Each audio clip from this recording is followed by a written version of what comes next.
Di ba yun ang ginawa niya?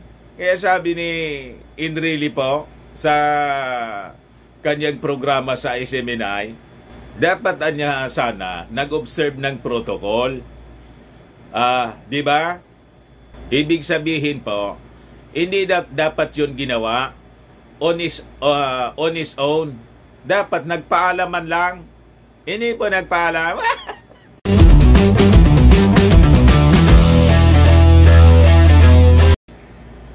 Sabi rito mga kababayan ni Attorney Salmao Sidong Panelo, Duterte not interested in being special envoy to Chinese. Ay, ang balita dito mga kababayan sa Manila Standard. Anong hindi interesado?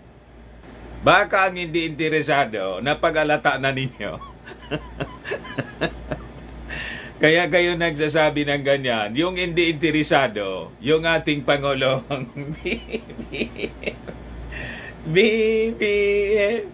di ba fill-in-out ng inyong mga kasama, mga kasabwat?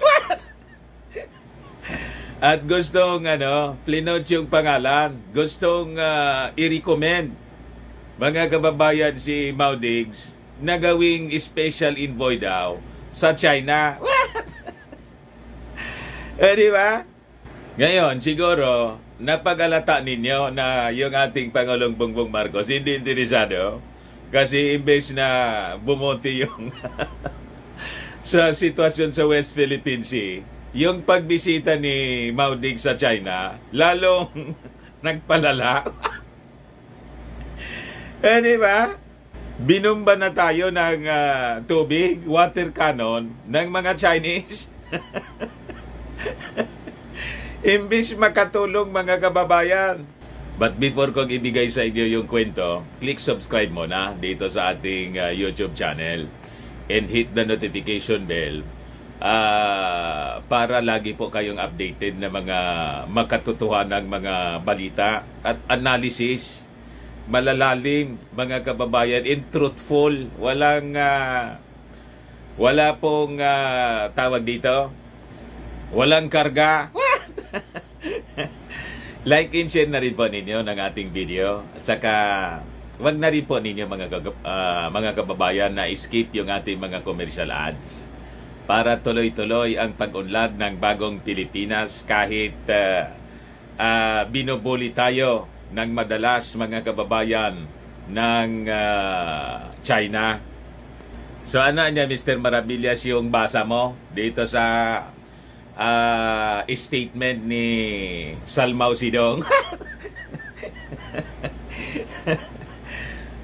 Tulad ng una, mga kababayan na ginawa nila, saving face. Tama? Remember, yung una mga kababayan na attempt ng mga kasabwat ni Mau Diggs, gustong itulak si Mau Diggs mga kababayan na gawing drug czar. Nang lumipas yung mga araw, wala man sigurong nagpapasabi na interesado yung ating Pangulong Bongbong Marcos na itap si Mau Diggs as drug czar. Ayun, nagsalita na sila. Si Mau Diggs mismo yung nagsabi. Ay di si Mau Diggs, si Salmao Sidong sa kanyang programa na hindi daw interesado. Inagparinig pa nga si Mau Diggs mga kababayan yung birthday, yung greetings ni Mau Diggs kay Benhur Abalos ng DILG na nandito lang anya ko kung gusto mo lang anya. Sabihan mo lang anya ko o bossing ko anya yan. Di ba? O ngayon, nang hindi man po patulan yung mga pinofloat nilang recommendation para kay Mau Diggs, ayon, nagpalabas ng statement po si Salmao Sidong na pahinga na daw si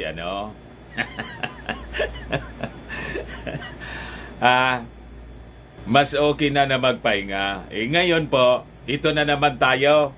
Yung tatlong mga senador, si Cayetano, tapos yung unang nagsabi, tapos si Bato at Bongo, na gawin daw special envoy, mas makakabuti daw, makakatulong kasi very close yung dating Pangulong Digong kay Xi Jinping.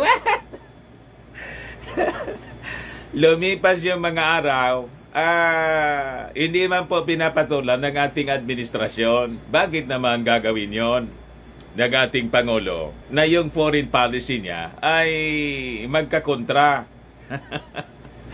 Di ba?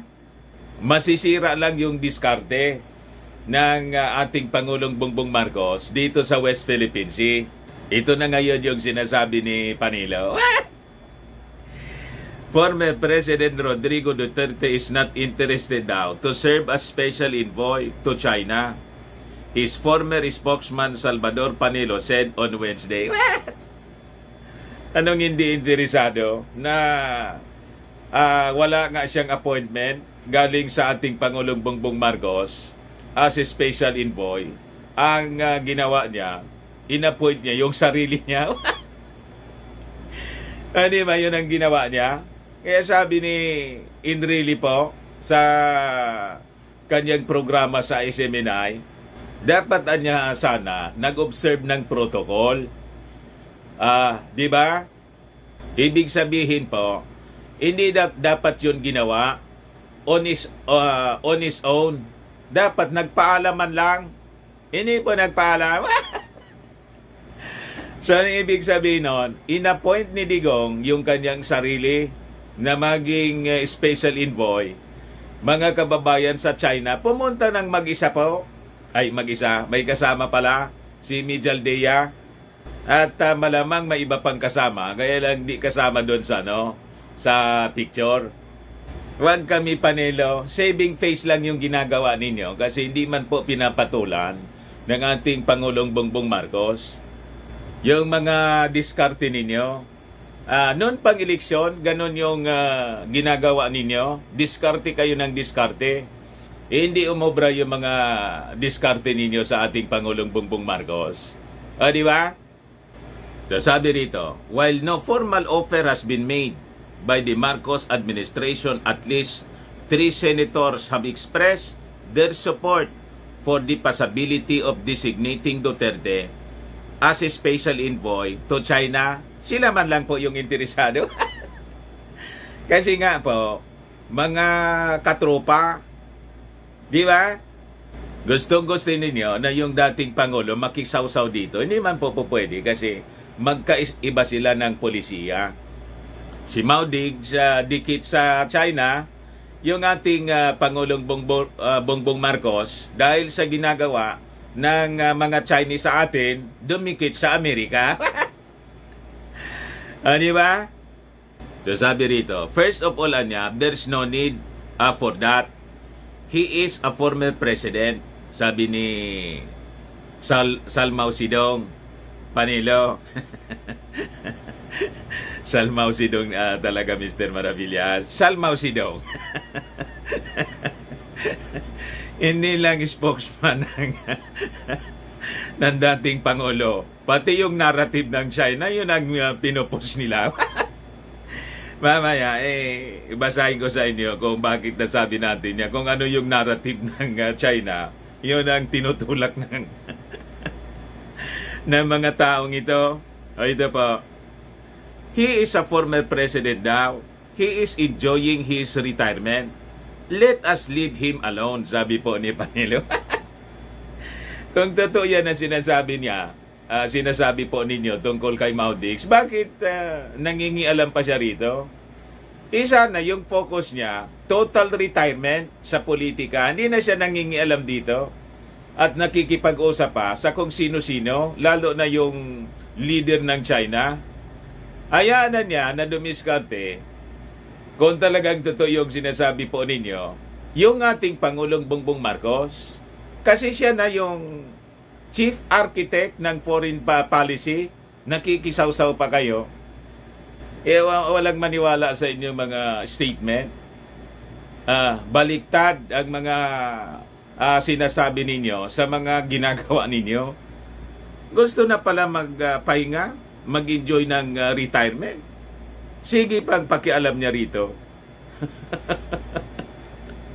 Pati yung EDCA, laging topic niya doon sa programa niya sa SMNI. Ang dapat gayahin niya, si dating Pangulong Joseph Estrada, yon ang talagang nag-enjoy ng retirement.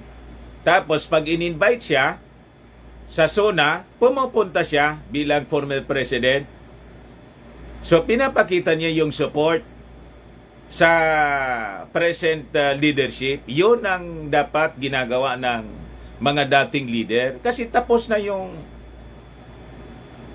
turno niya. Ang ginagawa niya, nakikisaw-saw siya at nag-establish pa ng programang gikan sa China. Ay gikan sa masa, para sa masa. So ano man ang gusto niyang palabasin na mas magaling siya kaysa sa sumunod sa kanyang presidente. Yan ang gusto niyang palabasin. At pati yung mga vloggers na DDS. Yon ang lagi na bukang bibig nila. Walang ibang magaling na leader ang ating bansa kundi si Mao Ding. Wag kami, sabi rito sa balita, even if, referring to Duterte, is not being told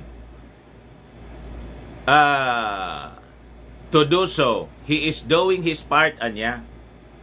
His recent visit to China expands and deepens our relationship with China, he added. Sabi po ni Panilo. What? Anong deepens na sinasabi ninyo? Anong lumalim yung relasyon? Baka ang ibig ninyong sabihin, lumala. Hindi po lumalim. Anong nangyari po? Lumala. Right after na nagbisita siya doon, pumunta siya kay Xi Jinping. Ano na nangyari? Binomba tayo, mga kababayan ng tubig. Lalong inintensify yung harassment sa atin. O di ba yun ang nangyari nung Saturday? Tapos sasabihin ninyo, deepens the relationship. Lumalim, lumala, yun ang katotohanan. At siguro kasi, yung barkada ninyong China, may positibo na inaasahan sa mga aksyon ng ating Pangulong Bongbong Marcos na marireverse possibly yung intensyon ng China. Inutosan siguro. Inutosan si Digong. Ito niya yung sabihin mo. Kaya pumunta doon sa palasyo at naghintay ng ilang araw, mga kababayan, nang masense ng kung hindi na-sense, nagsumbong. Hindi niya matigas niya compadring si Jinping, si Bongbong Marcos, matigasan niya, hindi ko makumbinsi. Kaya yun, hinaras. Hinaras, mga kababayan, yung ating bangka. Ganun na niya. Matigasan niya si Bongbong. Iharas, i-block yung Philippine vessel na mag-aatid ng pagkain sa mga sundalo doon sa Sierra Madre. O, yun po yun nangyari. Malamang yun po ang script. Tingin ninyo pa sa aking theory, di ba nang pumunta si Mao Diggs kay President Bongbong Marcos, one-on-one lang sila? At ayaw din na i-reveal ng ating Pangulo kung ano yung napag-usapan nila. At yung statement, mga kababayan, ng China, ng Chinese Embassy, na may usapan na niya na i-pull out o alisin yung BRT Sierra Madre doon sa Ayungin Shoal. Makaduda nga kung sino yung nagbigay noon ng promise daw. Sabi ng ating Pangulong Bongbong Marcos, sino niya yun? Wala man niya akong nalalaman tungkol sa promise ng Pilipinas. na aalisin yung barko na isinadsa doon sa Ayungin Shoal. Wala niya. At kung halimbawa mayroon, ngayon mismo, I rescind that I rescind that agreement kasi wala man niya akong alam na may kasunduan na gano'n. You see? Ito po. Sabi ng ating Pangulong Bongbong Marcos, no agreement on Sierra Madre removal from Ayungin Shoal. O ngayon, napaisip tuloy tayo mga kababayan, baka may nag-promise. Kung sino yung nakipag-agreement na tatanggalin yung BRP Sierra Madre sa Ayungin Shoal, hindi man po pa lumilitaw kung sinong Judas. Di ba? Tingin ninyo po, mga kababayan, sino yung nakipag-agreement ng ganon? Bigla na lang lumitaw yung ganong statement from the Chinese Embassy. So sabi dito sa balita, Duterte last month flew to China to meet with Chinese President Xi Jinping as old friends daw.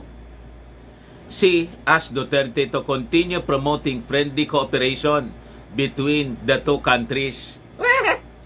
Anong sinasabi ninyong to promote friendly cooperation? May friendly cooperation na ganon? Na yung friend ninyo na mga sundalo gusto ninyong gutumin sa pamamagitan ng blockade doon sa nag-aatid ng pagkain. Ganon ang friendly cooperation na sinasabi ninyo. At yun ang pinapaniwalaan po ni Maudigs, Attorney Salmao Sidong Panelo. So, ito na mismo yung kwento, mga kababayan. Despite the high-level meeting, China ramped up its incursions in the West Philippine Sea.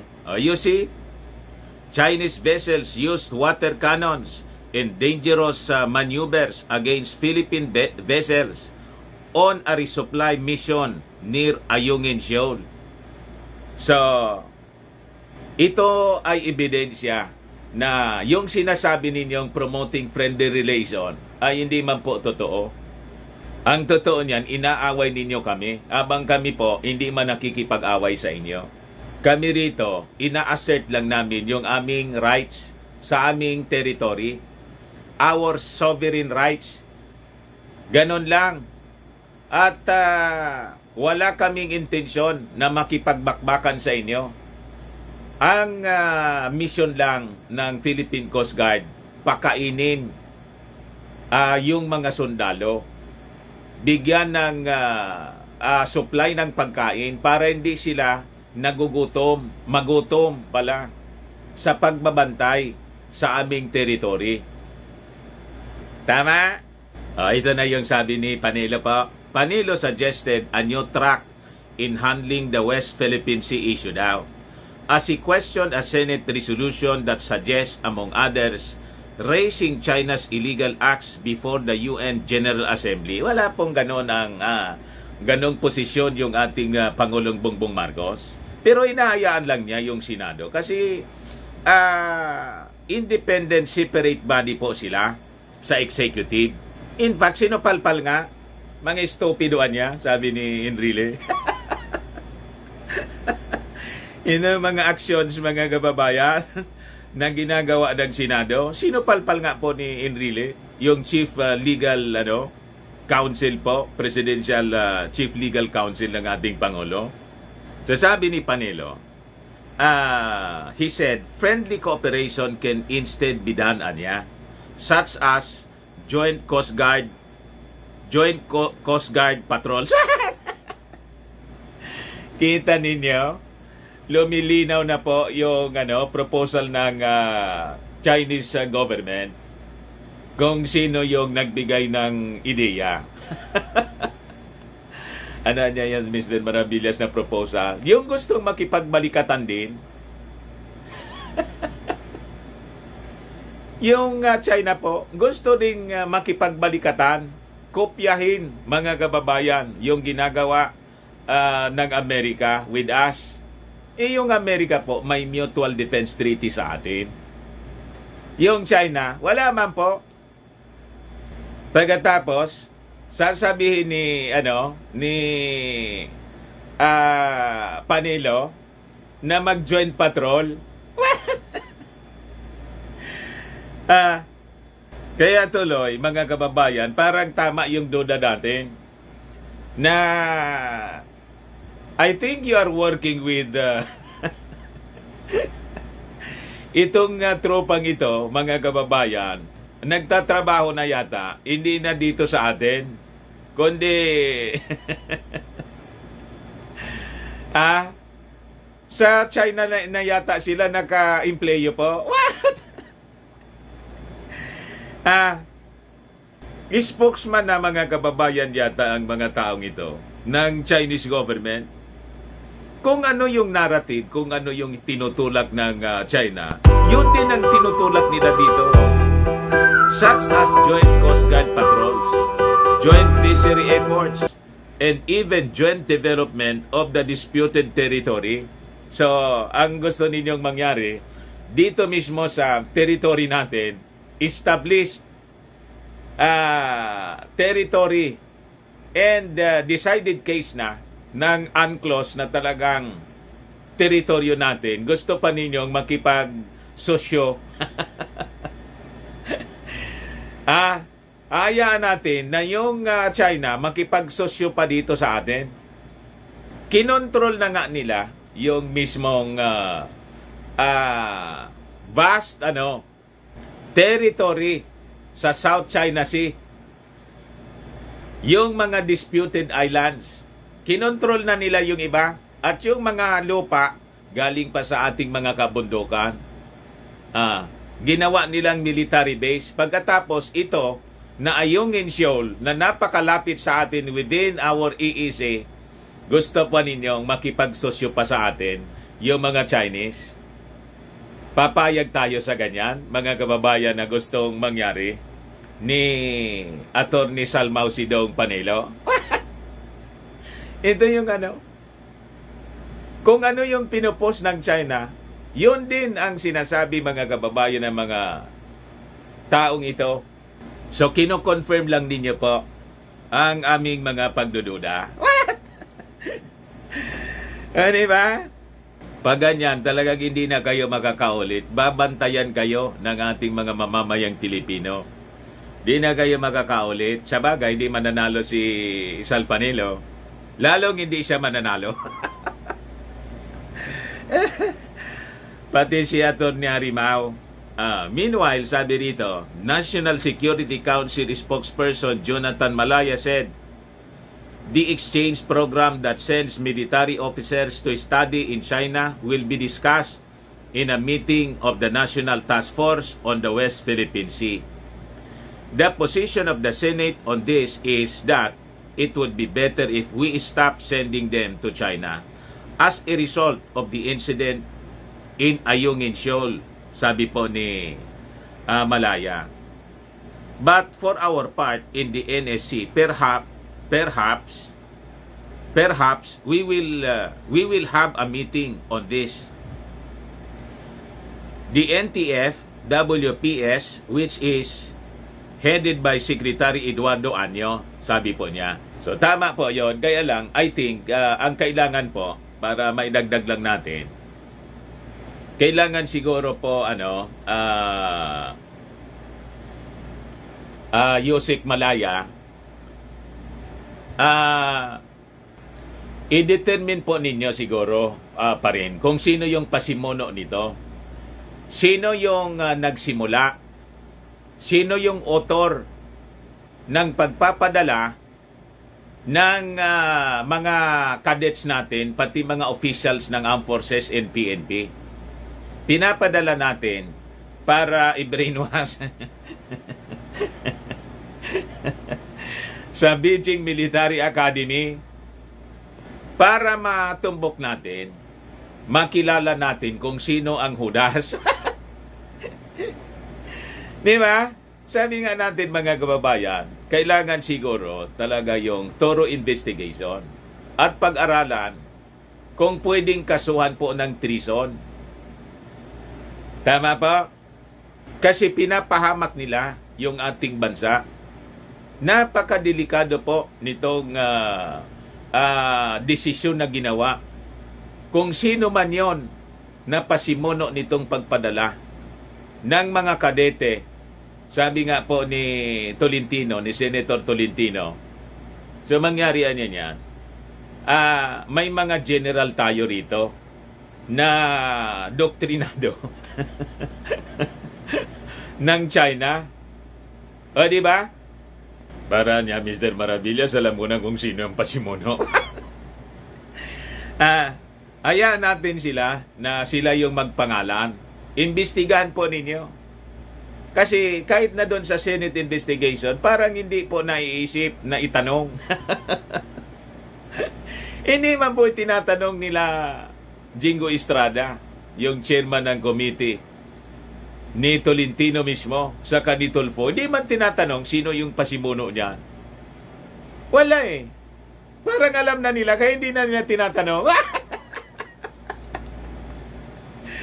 Baka kilala nila at barkada pa nila yung pasimuno, mga kababayan, na tao. Pwedeng politiko, pwedeng hindi, general mismo, pero dikit sa politiko. Di ba? Kasi inutusan. Based sa agenda, mga kababayan, ng Beijing, China, ni Xi Jinping. So, importante po na i-unmask natin. Makilala kung sino yung Iscariote. Ayan man lang po, mga kababayan. Baka lang gusto ninyo po itong itry. Firmax Firming and Lifting Cream, pinapahid po sa mga pulses in affected area. Mainam po sa paninigas ng mga kaso-kasuan. Ito naman po, Automax Radiant Serum. Sa mukha naman yung application. Anti-aging po siya. You will look 10 years younger than your age. Ngayon, sa mga cancer patients, baka lang gusto ninyo itong itry. Neng siya Red Mix Fruit Drink. Hindi man po siya gamot, food supplement siya. Kaya lang, gawa siya, mga kababayan, sa goji berry. Yung goji berry, may anti-cancer properties. Yung mga inquiries ninyo po, dumiretso na lang kayo sa aming messenger sa Facebook para masagot namin agad. Ako po si Dante Maravillas. Bye-bye. God bless.